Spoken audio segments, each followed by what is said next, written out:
បាទជំរាបសួរទូរទស្សនិកជនជាទីមេត្រីបាទសូមស្វាគមន៍មកកាន់កម្មវិធីជួបជាមួយនឹងខ្ញុំ Tony នៅលើកញ្ចក់ទូរទស្សន៍ខ្មែរ TV បាទហើយប្រធានបទយើងគឺជួបជាមួយនឹងកូនខ្មែរយើងដែលមានជោគជ័យនៅក្នុងជីវិតបាទហើយថ្ងៃនេះយើងសូមអរគុណ Dr. Pharmacist Salan Thong ដែលគាត់បានជួបប្រទះការលំបាកជាច្រើនតាំងពីកើតមកតែពេលគាត់បានមកដល់ស្រុកអាមេរិកគាត់ក៏បានខំប្រឹងប្រែងសិក្សារៀនសូត្ររហូតដល់បានសញ្ញាបត្រ Doctor ហើយនឹងមាន Pharmacy មួយខ្លួនឯងផងបាទហើយថ្ងៃនេះយើងមានសេចក្តីសោមនស្សរីករាយខ្លាំងដែល Dr. Salan Thong បានអញ្ជើញមកចូលរួមជួយកម្មវិធីនេះជាមួយនឹងខ្ញុំបាទហើយ Dr. Salan កើតនៅក្នុងខេត្តស្វាយរៀងកាលពីឆ្នាំ1975គឺកើតនៅចំពេលប៉ុល ពតយកតែម្ដងបាទហើយបានមកដល់ប្រទេសអាមេរិកនៅក្នុងឆ្នាំ81ហើយនៅក្នុង State Louisiana បាទDr. Salan Thong មិនគ្រាន់តែខំប្រឹងប្រែងសិក្សា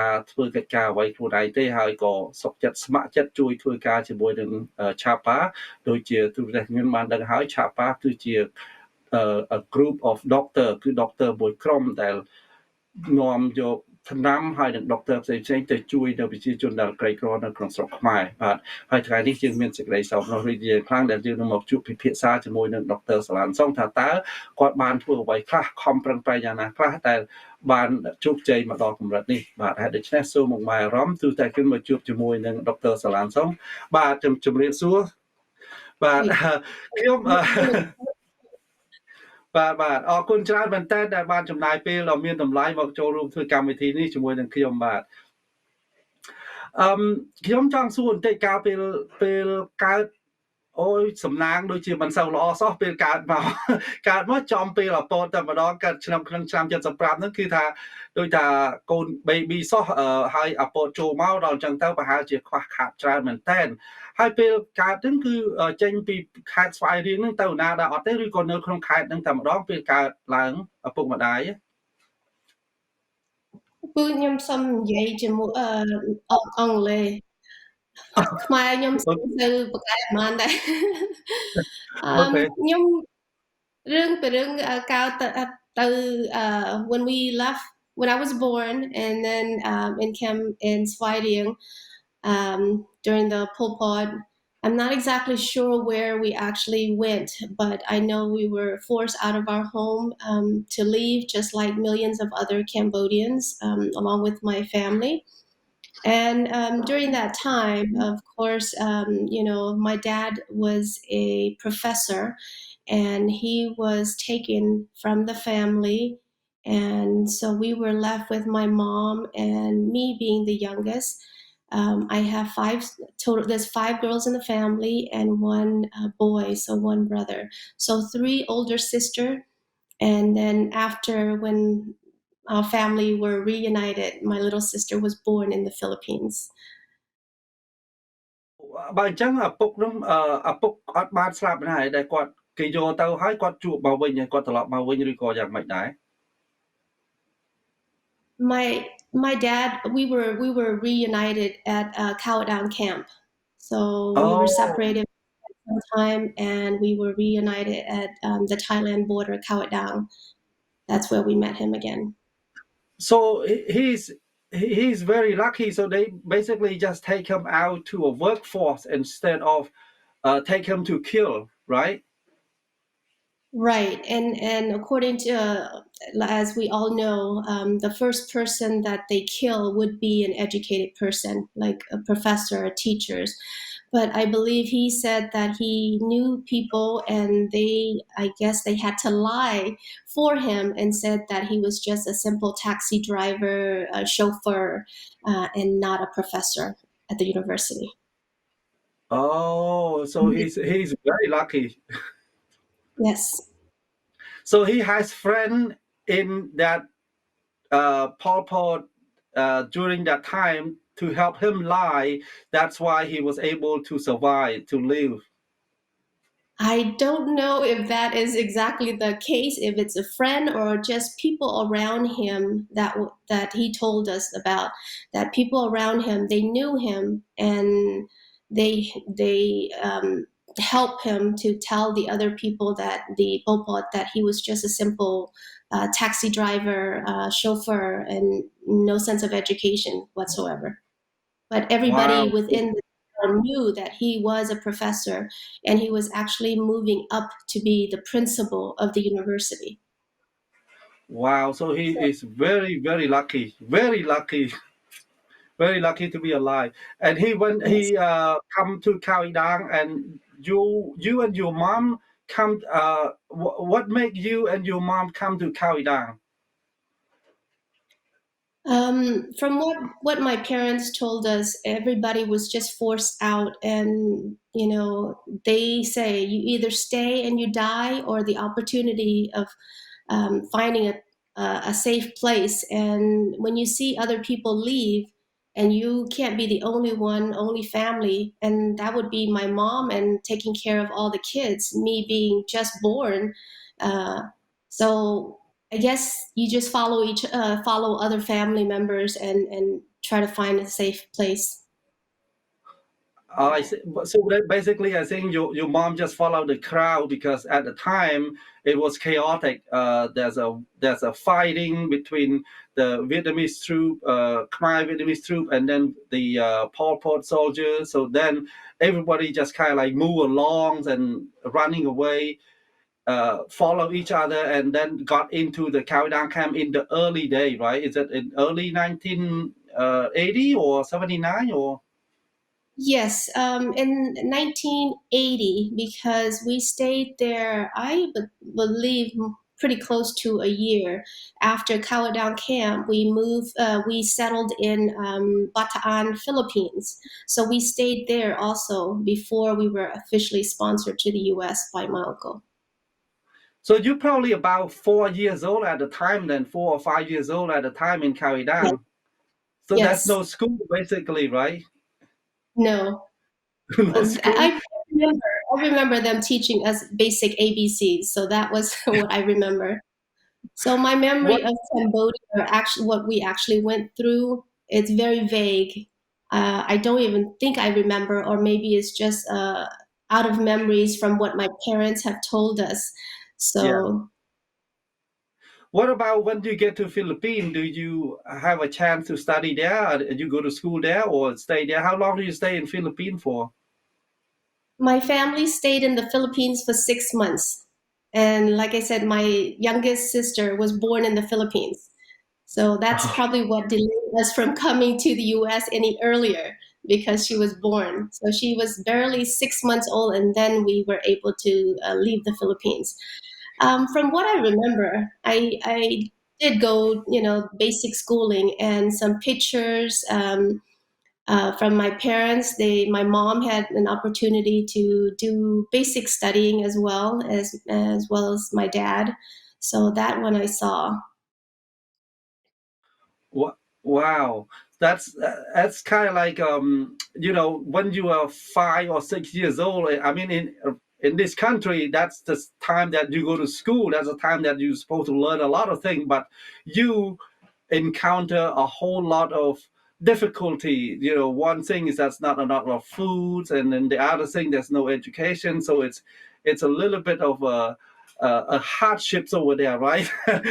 We're gonna take a quick break, and when we come back, we're gonna talk a little bit more about that. Okay?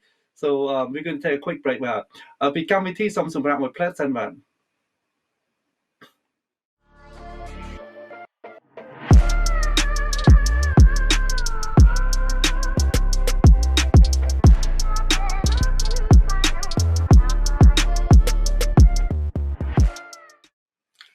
បាទសូមស្វាគមន៍ត្រឡប់មកវិញបាទអឺបើអញ្ចឹងកាលពេលចំនួនហ្នឹងគឺថាពិបាកមែនតែនដោយសារតែយើងប្រហែលជាមហូបអាហារក៏មិនគ្រប់គ្រាន់ហើយអត់មានការសិក្សាហើយខ្វះអ្វីទាំងអស់ម្ល៉េះហើយនៅក្នុងហ្វីលីពីនហ្នឹងពិបាកប៉ុន្តែនៅតែ6 ខែហើយបានទៅមកដល់អាមេរិកមិនអញ្ចឹងហ៎កាលពេលចំនួនឆ្នាំ81ហ៎ Yeah.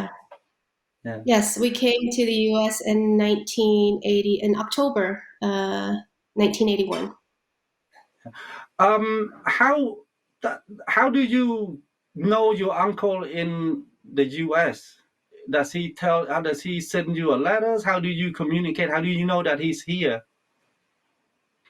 I think during that time, relatives in the U.S., of course, were scrambling to find relatives that made it to Khao Dang and then made it to the refugee camp. So, fortunately, my uncle came across our name and knew that we were all alive and well, and that's when he started the paperwork to sponsor us. And he lived in Louisiana, and that's where we settled as soon as we came. So when you settle in Louisiana, you're going to start basically begin school in probably like first grade or second grade. Throughout the school year until high school, do you have any difficulty, or it's not much difficult at all?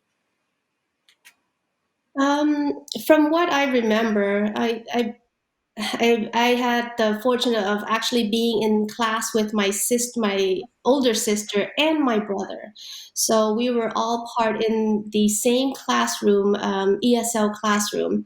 So we had a teacher who were helping us individually to assimilate to the other class, but I believe we started first grade, so all of us were in first grade, and then my sister moved up, and then my brother also moved up, and I was left by myself in first grade.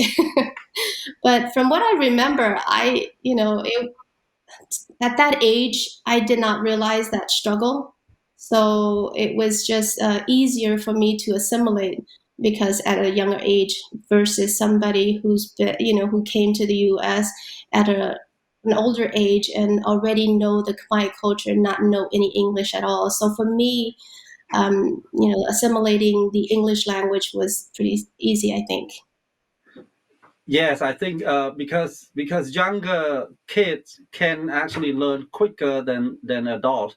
Like I start learning English when I was 19, so it's way way difficult than you started at 6 years old. So you through high school, I just read your bio and you finished third in the whole entire class, right? In high school, Yes. and Yes. you So are like a new. um a refugee that coming from a war-torn country and go through high school and finish third in class, you must have been working really hard on your study, right? Growing up, education was always a big thing in our family. Of course, like I mentioned, my dad is a professor, and my mom, she's a businesswoman. So education was no question. You had to go to school. There was no question. They didn't have to tell me to do my homework. Did you do your homework? Are you attending? Are you caught up? Everything was just a known that there was nothing more than education that can take us out of poverty.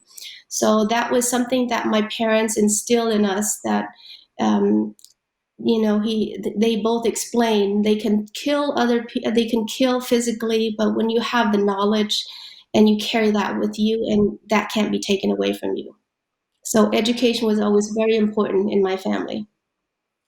i think I think you are absolutely right, and they're absolutely right. Education is important for every one of us. It's just that some people did not think that way.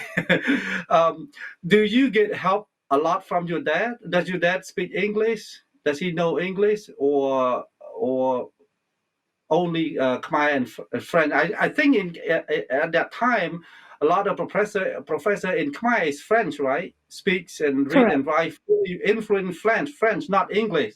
Does he speak and read write English also?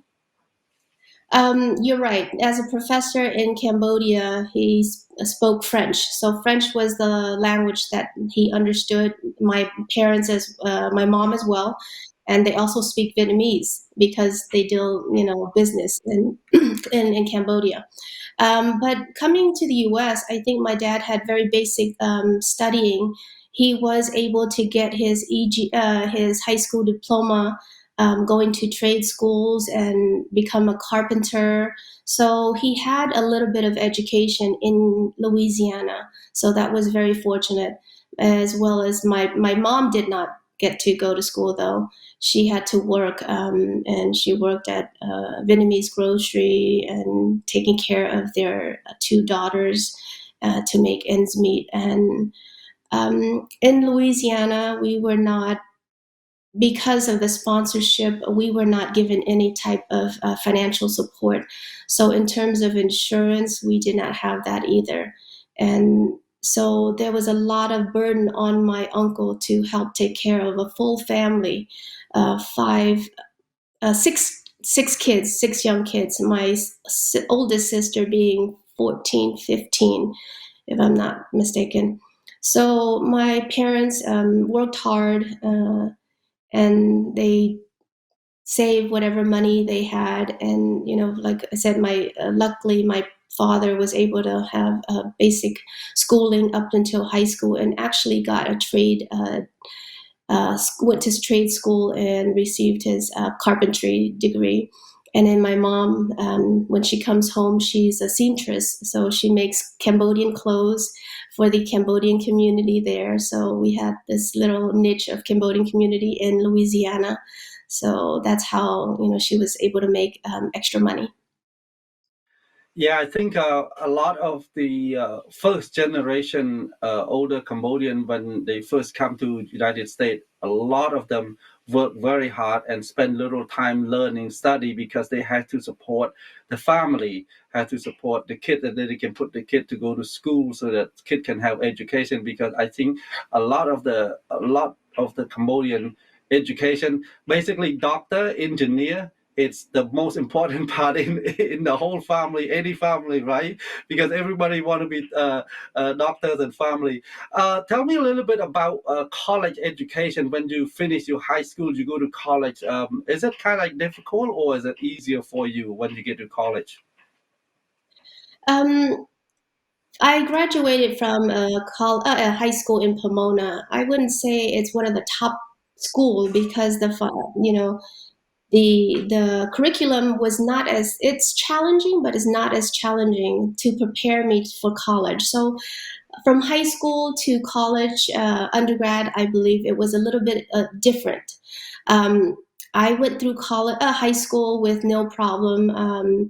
Uh, I before I got to UCR, I applied for scholarship, so I was given scholarship on my own. I searched out and seek different companies that were offering scholarship.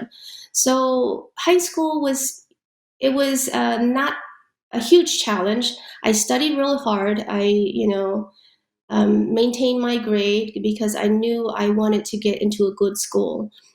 And when I got accepted to the University of Riverside, UCR, which was not very far from home, I didn't want to go too far from home.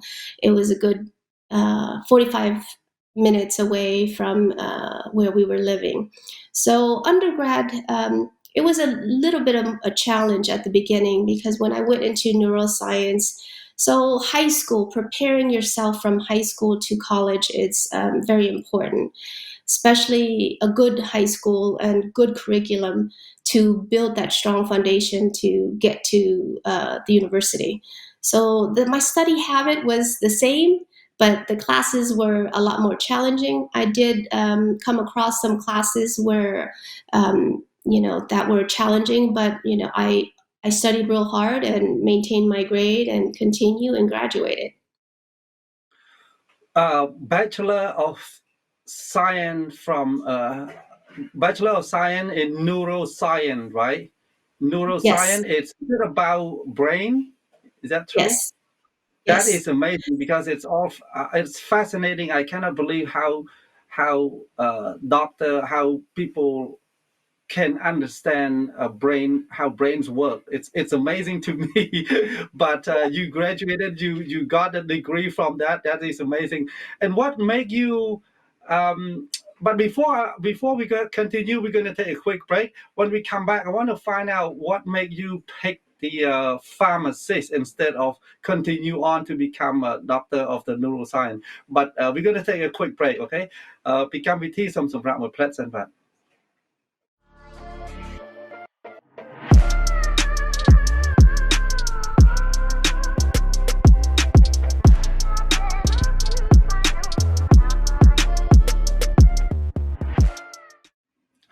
បាទសូមស្វាគមន៍ត្រឡប់មកវិញបាទ when you were in college you get your bachelor degree in neuroscience but what made you choose a pharmacist instead of continue on to become like a brain surgeon or or a neuro doctor or whatever that can make a half alien and half human or something like that? What made you change your mind to go to a pharmacist? In neuroscience, you're looking at the biological aspects as well as, how the brain operates and how it works. So I actually took a year after graduation and went to taught at Mount San Antonio College. It's a community college in Pomona. And I conducted the anatomy class for anatomy and physiology. So working on the structures, dissecting. Um, uh, what was it? A cat? Yes, dissecting cats and understanding the nerves, understanding all the different parts of the cat's anatomy and physiology. So I did do a little bit of that into the neuroscience aspect of my bachelor's degree for 1 year while I applied for my PharmD for pharmacy school. So how so you actually dissect the real life cat? It's dead. It's No, not but I alive. mean, it's real. I mean, it's Of dead, but course. it's real. It's a real Yes. thing. Yes. Wow. So we Does it? dissect the brain, the whole body, and learn about all the bones, all the nerves, all the veins, everything from the head of the cat to the toe. So every Wow. feature of it and understand how it works and how just by and for examination, if we just take a bone, we would leave a bone and leave it on a sheet of paper, and the students were to identify what that bone was. And if there is a nearing bone that's there, what is it? Or the nerves that connect that tissue. So every aspect of the cat was dissected and learned. Oh Yes. my God. Is that what made you change mind from doing that to go to Yes. pharmacy to pharmacy? That's exactly. I enjoyed it, but when you become a medical doctor, you're going to have to do that on human, and I think Oh, I was not prepared to do that. Mentally, I couldn't do. I couldn't do it because I something connect that connection between human and the visual of thinking about dissecting a human and going home and going to sleep. It it changed my course. I think even dissecting the animal is also it's kind of like scary too. It's because it's a real thing. I mean, when I go into a doctor's office or somewhere, I see the pictures on the wall. I'm kind of like feel uncomfortable myself already by seeing the picture, let alone touching all those organ stuff. So it's kind of like scary already. So you go to when you go to farm D or pharmacist, is it much easier path that to take than to become like a surgeon? We do take a lot of basic classes similar to all the science doctor who are in the pre-med classes or major. So I have all the prerequisites of everything already as neuroscience, from physics, chemistry, biology, organic chemistry, everything pretty much overlap with the pre-med. And for me, I knew that was a choice for me when I physically experience a lot of health issues within my family, especially my dad going through, even in high school, he was suffering from always having heartburn, but we didn't know that. He had an ulcer. He would cough. He had sour taste in his mouth. He couldn't eat really well. He wouldn't gain weight. And it led me to kind of want to know more about what's going on with him and what can be done. So, what actually led me to pharmacy school was that family issue, family health issue. And also, I took care of my brother in law's mom who was bedbound. And so I kind of, while I was still going to school, so I was doing that as well. So I took her to the doctor, took her to the pharmacy, and it is amazing what the medications were given to her, and she didn't even know what it was, and just taking it for the sake of taking it because the doctor says so. So I saw that relationship of caring for somebody and going to the doctor and getting their medication and not really understanding. A lot of time the doctor say, I'm just going to give you this, but never explain to the patient what it's given for and why. So I saw that, and that encouraged me more and more to learn about medications and how it work. And that's basically the reason why I went to pharmacy school, to learn more about medication. Well, when something touch your family, that's what make you more determined to find out what the problem is. And I had one of my my customers. Her mom had, I believe, some kind of cancer. I don't remember what it is. And the doctor only gave her like 1 month or something. But she doesn't, she said, I'm not going to take the doctor's word. So she read like a whole bunch of books. She read a lot of books. She do a lot of research.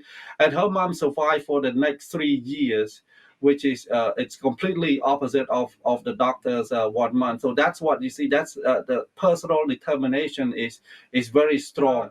So now I want to change back to the Chapa, to your involvement with Chapa. You've been volunteer with Chapa for the past 10 years. How do you get involved with Chapa? How do you know Chapa?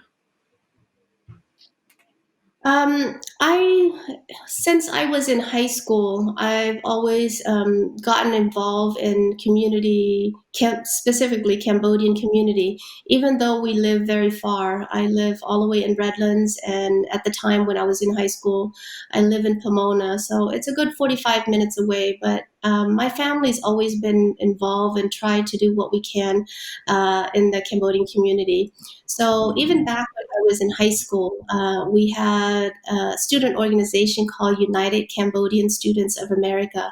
And a lot of the members that's in Chapa now were part of the UCSA members. And back then, I was only in high school, so I was considered an honorary member, and just help out when I could with anything that they needed.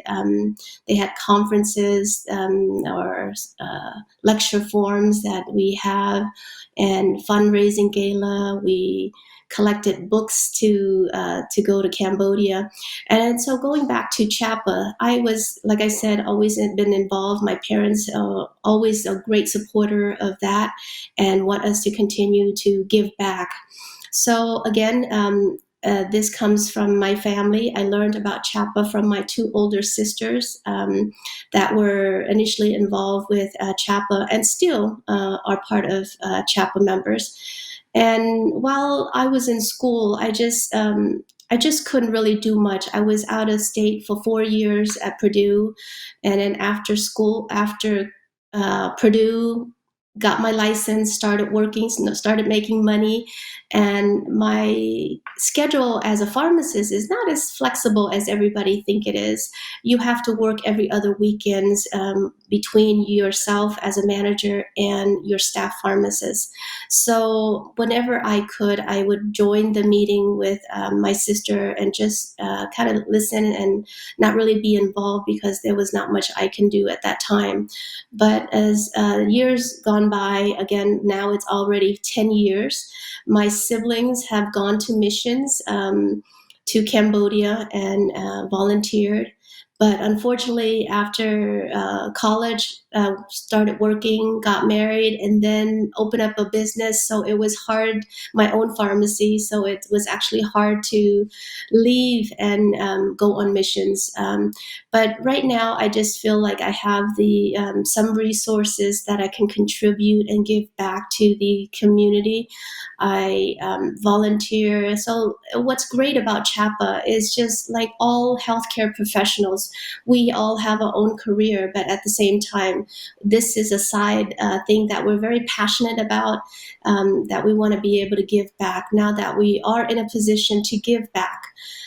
So hopefully I get that opportunity to physically go to Cambodia and serve as a volunteer on a mission and help with the pharmacy part of it. Sounds very good.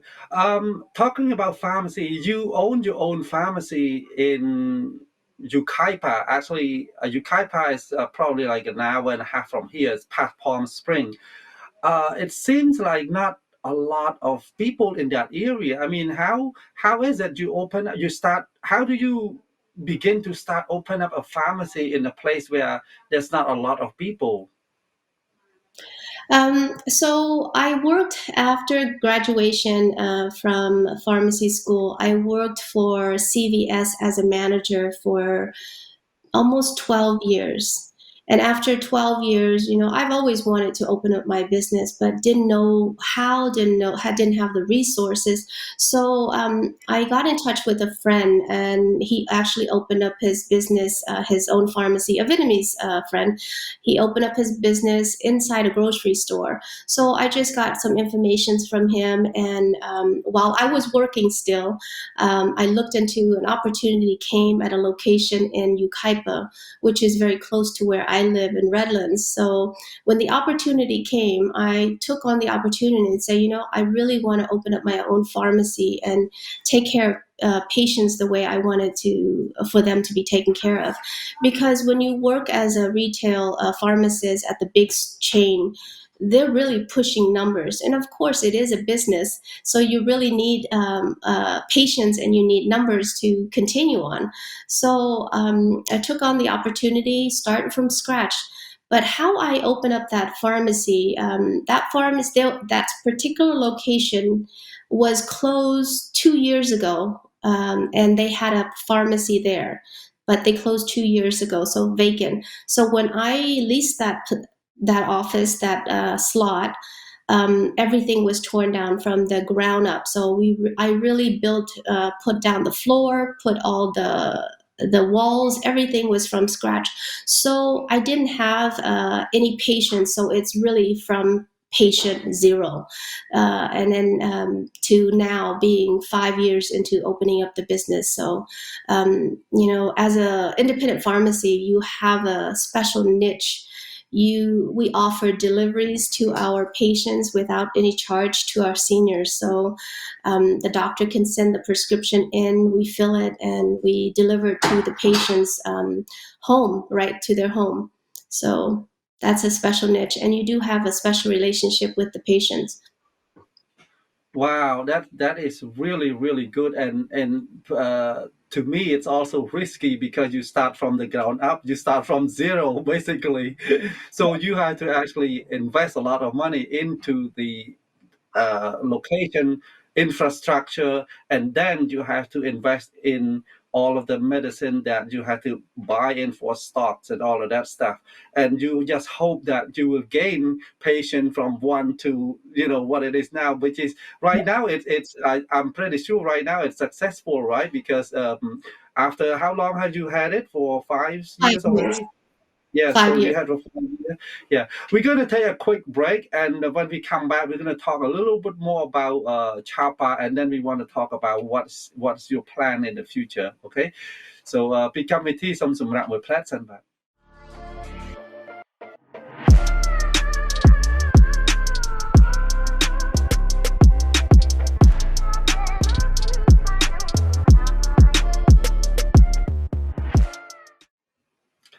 បាទសូមស្វាគមន៍ត្រឡប់មកវិញបាទខ្ញុំចង់បំបែអារម្មណ៍មកខាងChapa បន្តិចទៀតwhat uh, when you involve in Chapa do you actually have a function or you can just tell your older brothers and sisters say hey I want to be involved or give me something or you just come in and they say okay you can help with the medicine or you can help with this and with that. Chapa, there's no formality. We are all volunteers, so we welcome all volunteers, regardless, young, old. So we recruit high school students to come and volunteer too when we have our big function. Each year, when we were able to have in-person function, we have a big gala in November. So we have students, to help sell raffles and stuff like that. So anybody can be involved. It's just putting your time in there. So for me, as being with my sister all the time, I follow the lead of my sisters. Whatever they do, I want to do, and now, for me, I feel like I'm more involved than my older sisters now, because they're like, okay, you take the lead now. So what we do, fundraising, we help raise money, we do advertisement, we go to different places and solicit donations. So we live off of donations. So we have no fundings from the government. It is a nonprofit, so we get money from donations from all over. So Facebook is a huge resources where we can solicit money or ask for donations, and those who have a nonprofit organization status, people can actually donate on our website or on our Facebook free of charge. Because usually Facebook, when you donate and you're not a nonprofit, they take a little share of it. So things like that. And then I'm also involved in the scholarship committee, where we select students from the US who aspire to continue in the healthcare field or align healthcare. This year, we contribute 6 scholarships to US students, and 3 in Cambodia who are also aspiring to in the medical field. So, and then another function that we do prior to going to mission, since I can't go to the mission, I help medicine packing. So what we do is we order medications from different companies for very cheap price. Because we're a nonprofit, so they give us a very good deal. Medical supplies, gloves, everything, and medication. So we take 4 weekends before the mission, and we pack them into smaller portions. So let's say an antibiotic for treatment of pneumonia. You take it only for 7 to 10 days. So we would write it in English, take 1 tablet by mouth once a day for 7 days. And it's also translated so that way our Khmer people can understand it when they take it in Khmer. And we label it. Everything's labeled. We pack it, and then we send it with the volunteers when the volunteers that go on the actual mission to Cambodia. So yeah. Yeah, I think Chapa has done a really, really great job by getting a lot of the supporter like you and many other qualified people, including doctors and different owners. I believe I saw one of my customers also part of Chapa, and he's not even Cambodian; he's Indian. He's a CPA firm. He has a CPA firm. I believe his CPA firm is called Cole Patel. So I seen that they also part of Chapa. I believe they donate. I don't know if it is money or something, but they did contribute a lot to Chapa. And Chapa is a really, really good organization that help not only the people in Cambodia, also help our younger generation here kind of like give scholarships and help them with school, with anything. If they want to become doctor, there's a lot of doctor, for example, I believe like Dr. Song and then Dr. Singh that stand by. You have any question or anything you can ask, which is really, really good for them because if you are alone, you try to go to get your doctor degree, it's kind of like more difficult. But if you have someone that's already went through the path, you can always ask them and find information, so help them a lot. um, we also help Chapas too. I mean, we've been several years. We went over there. We broadcast live. We did a lot of things with Chapas too. I think last year we Yeah. also helped with virtual gala because they could not do it in person. Hopefully this year they Yes. can do it in person again.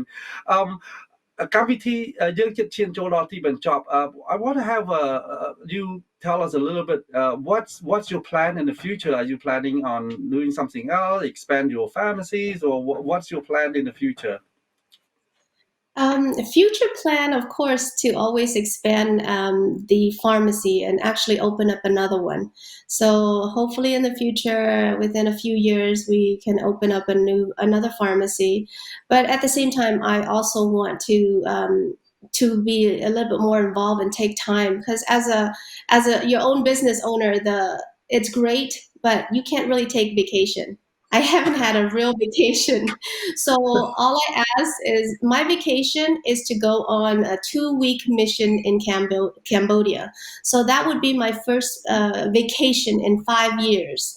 So and they're like, you don't want to go to Bahamas? You don't want to go? No, I want to go to Cambodia.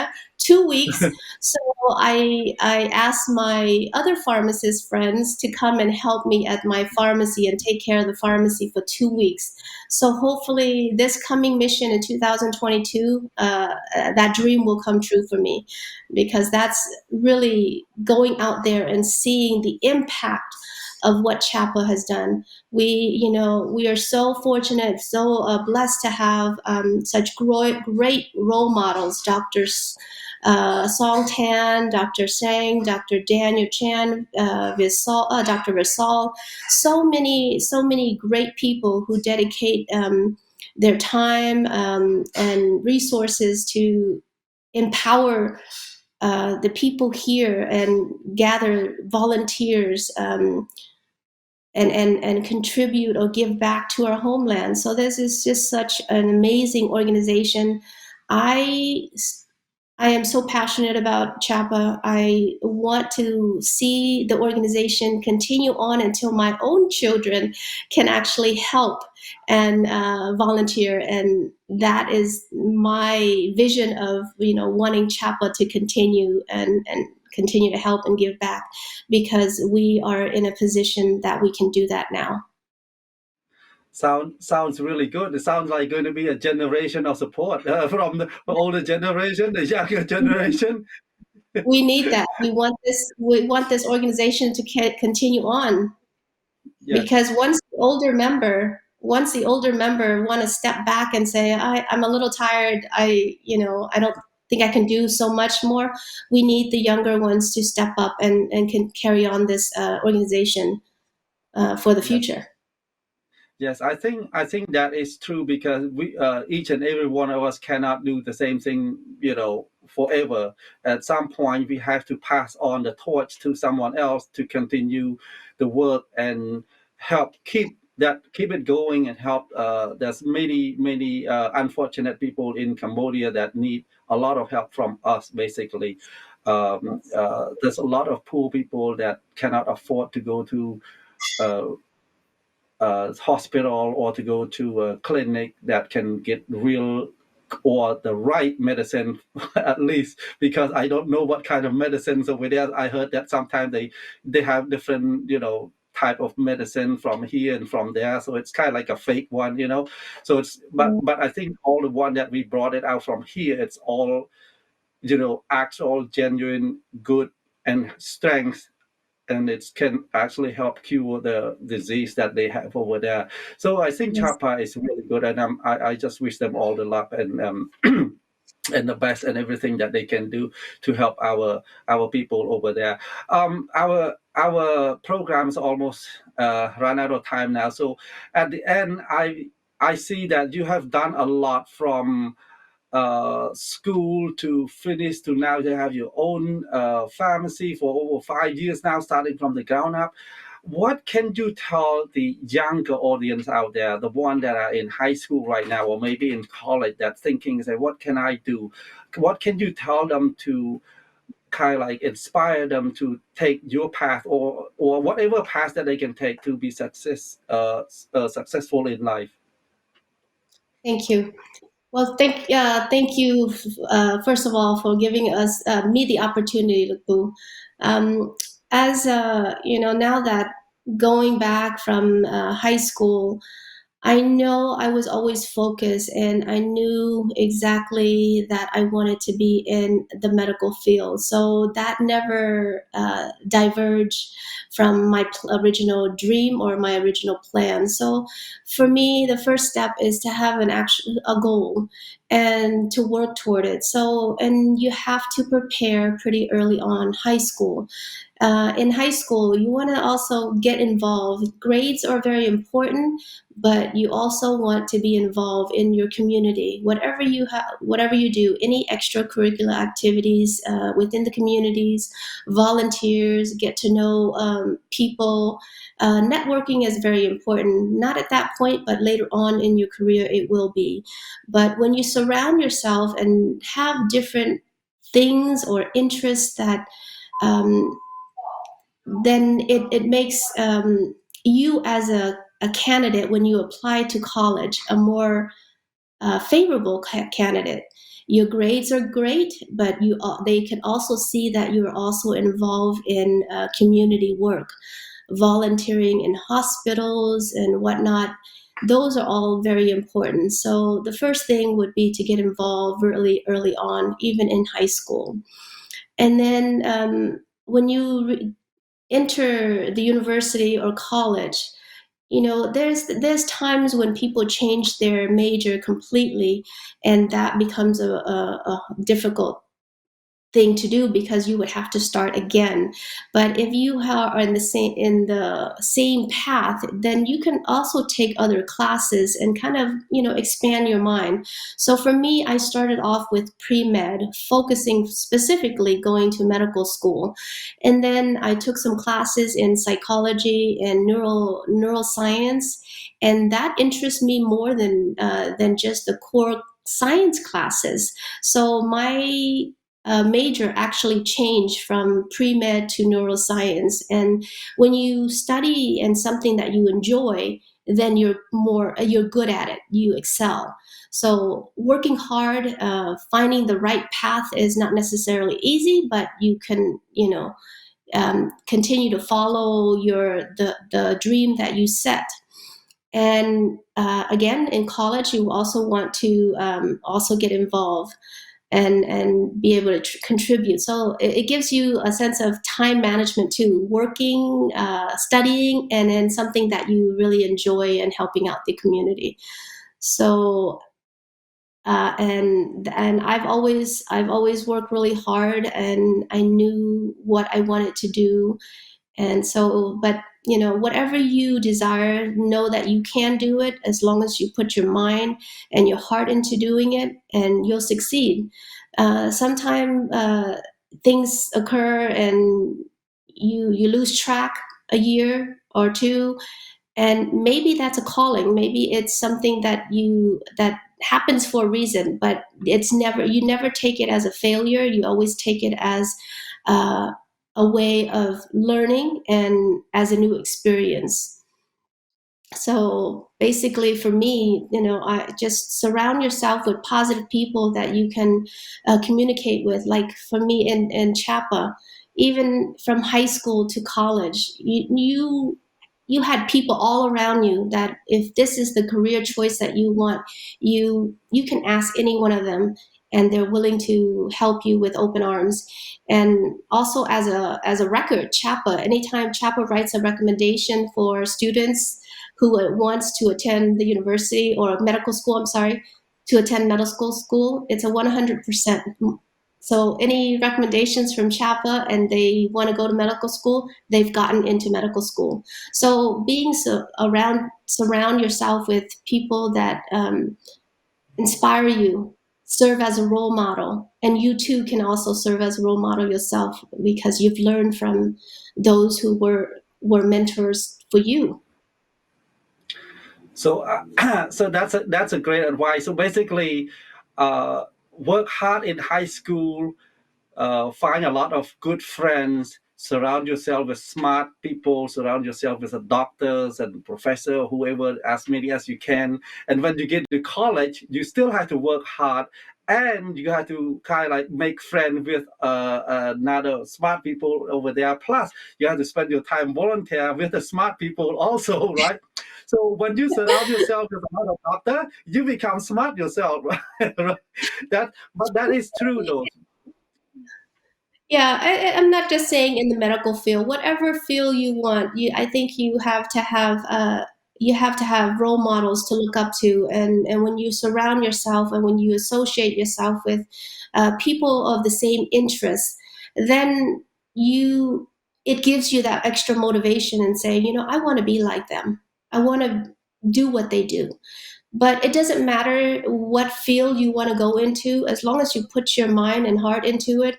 Never take anything as a failure. It's always a learning experience. So, the challenges we come across, it's not easy. Everybody's situation is different. Every family dynamic is different. I was blessed. I'm blessed, still blessed with my parents being so supportive of whatever we do, and they're always pushing us to work hard, to study hard, because that's what's gonna for a better life. And that was the reason why we came. They sacrificed their lives to bring us here to the United States because they want to give us that opportunity, and we do have that opportunity, and we are a big part of the Cambodian Americans that's contributing to better society. Yeah, I think that is true. When you surround yourself with a lot of smart people, actually motivate you to do some things better. And I mean, I also asked the Buddhist monk about that, and then one of the things that could make you happy is you have to surround yourself with the smart people, or we call it bandit, which is in Khmer it's called bandit. In English, supposed to be PhD, but bandit in Khmer meaning that people that know a lot of things, that basically smart. So that's what Khmer bandit mean. Bandit in Khmer mean, but in English, basically is a PhD. So you have to surround yourself with a lot of good people. Don't surround yourself with the bad people that sometimes, for example, a lot of drinking, a lot of smoking, a lot of fun thing, but that will drag you into a danger zone, I would think. Because it's wasting your time. And then remember, time is life. I wrote a poem about time, by the way. Time is life. It's not just time is money. Time is life. 1 minute of your time, that's 1 minute of your life passed by, because that's how much you have left, because we have a certain time left in our lifetime. It's not a time more time, it's less time that we minus every single day, every single second. កម្មវិធីយើងឈានចូលដល់ទីបញ្ចប់ we ran out of time now. Do you have any last word that you want to say, anybody out there? Well, thank you again, Lapu, for giving me the platform to tell my story. Just all especially the high school students out there, I just want you to encourage you to just stay focused. And some people think it's too soon to really think about your future, but it goes fast. So you study hard, but overall, you also want to get yourself involved, and so that way it can also expand your mind to say, okay, maybe this is not something I want to do. Maybe it's something else. So if you get involved and you volunteer, that gives other opportunities that may come across that you didn't even realize. So, and Labu mentioned that you don't. It's not necessarily PhD that you have to be associated with, but if you surround yourself with positive people who sets good role model, you too want to be, like I said, you too want to be in that position and say, I really admire him and what he's doing in his career, in his volunteer time. That's what I want to do. And that's from my personal experience. I've always, in a way, people always say that I even more mature than my age. Even when I was in high school, I surrounded people in college because I was always with my sister.